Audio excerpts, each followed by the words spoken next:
महायुद्ध से जुड़ी हुई बड़ी खबर आ रही है कि यूक्रेन के पास गोला बारूद की जबरदस्त कमी हो गई है। शुक्रवार को यूक्रेन के रक्षा मंत्री ने यूरोपीय संघ को चिट्ठी लिखी है और 27 देशों के संगठन से तोप के गोलों की डिमांड की है। यूक्रेन के रक्षा मंत्री के मुताबिक रूसी फौज से लड़ने के लिए यूक्रेन के पास पर्याप्त गोला बारूद नहीं है और रोजाना 2.5 लाख तोप के गोलों की जरूरत पड़ती है।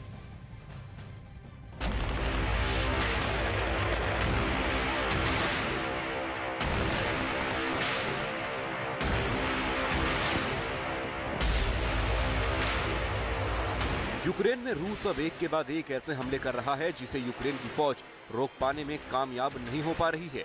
पूर्वी यूक्रेन में जहां पुतिन की प्राइवेट पलटन जीत का दावा कर रही है, वहीं सुमी प्रांत में शुक्रवार को ताबड़तोड़ हमलों को अंजाम दिया गया। सुमी का इलाका रूस की सीमा से लगता है और अप्रैल 2022 में यूक्रेन की फौज ने इसे रूसी कब्जे से मुक्त कराया था, जिस पर रूस अब तक काबिज नहीं हो सका है।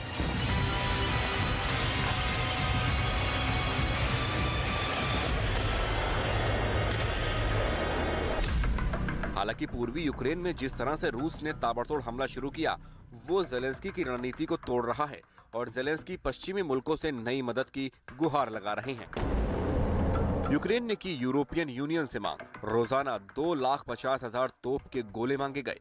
3 मार्च को यूक्रेन के रक्षा मंत्री ने लिखी थी चिट्ठी लिखकर 27 देशों से की थी गुहार। तोप के गोलों की किल्लत का हवाला दिया था, कमी की वजह से युद्ध में पिछड़ने की दलील दी थी। यूक्रेन के रक्षा मंत्रालय का दावा है कि आर्टिलरी गोलों की कमी की वजह से यूक्रेनी फौज जरूरत से 5 गुना कम गोले ही दाग पा रही है और यूक्रेन ने अपनी तोपों की वजह से पुतिन की पलटन को या तो पीछे धकेला है या फिर रोक कर रखा है। यूक्रेन के रक्षा मंत्रालय के मुताबिक यूक्रेन एक महीने में 1,10,000 तोप के गोले दाग रहा है। रूस के मुकाबले 1/4 तोप के गोले दाग पा रहा है। 155 mm कैलिबर के गोलों की भारी कमी हो रही है। यूक्रेन पूरी तरह विदेशी सप्लाई पर निर्भर करता है।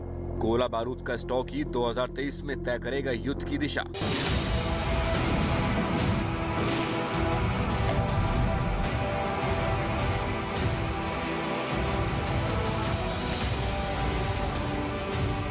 हालांकि अमेरिका ने हथियारों और गोला बारूद के लिए नए पैकेज की घोषणा की है। इससे पहले पिछले हफ्ते में भी बड़ी घोषणा की थी, लेकिन अभी अमेरिकी गोला बारूद की नई सप्लाई यूक्रेन पहुंचने में काफी समय लगेगा और अब सिर्फ अमेरिका की मदद से ही यूक्रेन रूस को रोक नहीं सकता। और यही वजह है कि जेलेंस्की प्रशासन अब यूरोपियन यूनियन में गुहार लगा रहा है कि 27 मुल्कों का ये संगठन गोला बारूद की सप्लाई करे ताकि रूस को कम से कम बराबरी की टक्कर दी जा सके।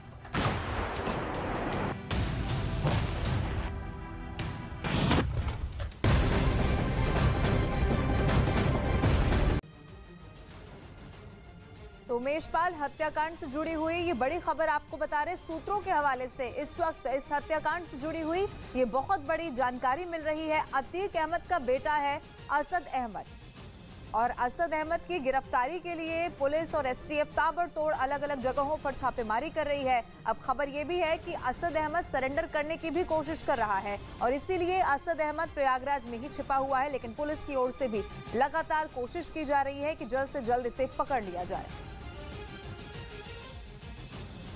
तो उमेश पाल हत्याकांड से जुड़ी हुई ये बड़ी खबर आपको बता रहे हैं। सूत्रों के हवाले से ये बड़ी जानकारी मिल रही है। कड़ी से कड़ी जोड़कर इससे पहले भी पुलिस की ओर से देखी जा रही थी और अब जानकारी ये है कि इस हत्याकांड में आरोपी अतीक अहमद की गिरफ्तारी के लिए पुलिस एसटीएफ ताबड़तोड़ छापेमारी कर रही है। और इसके अलावा खबर ये भी है कि जो मुख्य आरोपी है वो यहाँ पर सरेंडर कर सकता है। अब सवाल ये है कि लगातार जो पुलिस की ओर से इस पूरे मामले को लेकर कार्रवाई की जा रही है, चाहे वो कल एनकाउंटर का जिक्र हो या फिर अलग अलग जगहों पर छापेमारी का जिक्र हो, ये बड़ी खबर आपको बता रहे सूत्रों के हवाले से जानकारी मिल रही है। असद अहमद सरेंडर करने की कोशिश कर रहा है।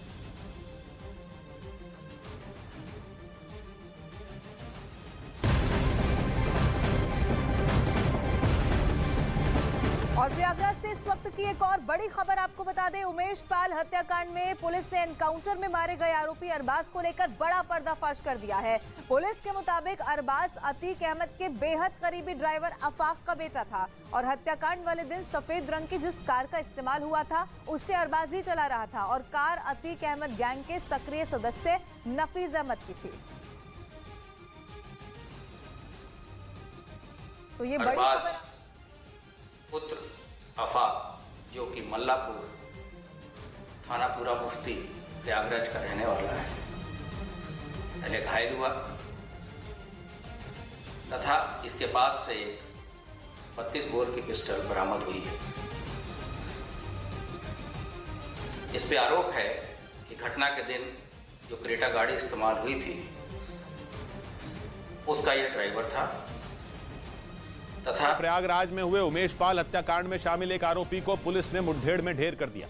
आरोप है कि उसने मुठभेड़ के दौरान पुलिस वालों पर गोलियां चलाई, जिसके बाद पुलिस ने उसे जवाबी फायरिंग में ढेर कर दिया। पुलिस ने यहां पर एक बड़ी कार्रवाई की है। पहले आरोपी अरबाज को ढेर किया। पुलिस के मुताबिक जिस आरोपी को मार गिराया गया वो उमेश पाल हत्याकांड के बाद से ही फरार चल रहा था। उस दिन इसके द्वारा फायरिंग भी की गई थी। आरोप है कि अरबाज ने मुठभेड़ के दौरान पुलिस पर फायरिंग की, जिसमें धूमनगंज थाने के एसएचओ राजेश कुमार मौर्य घायल हो गए। बीते शुक्रवार को प्रयागराज में उमेश पाल की कुछ बदमाशों ने गोली मारकर हत्या कर दी थी। उमेश पाल साल 2005 में बीएसपी के नेता राजू पाल की हत्या के केस में मुख्य गवाह थे। पुलिस अब इस हत्याकांड से जुड़े बाकी आरोपियों की तलाश में जुट गई।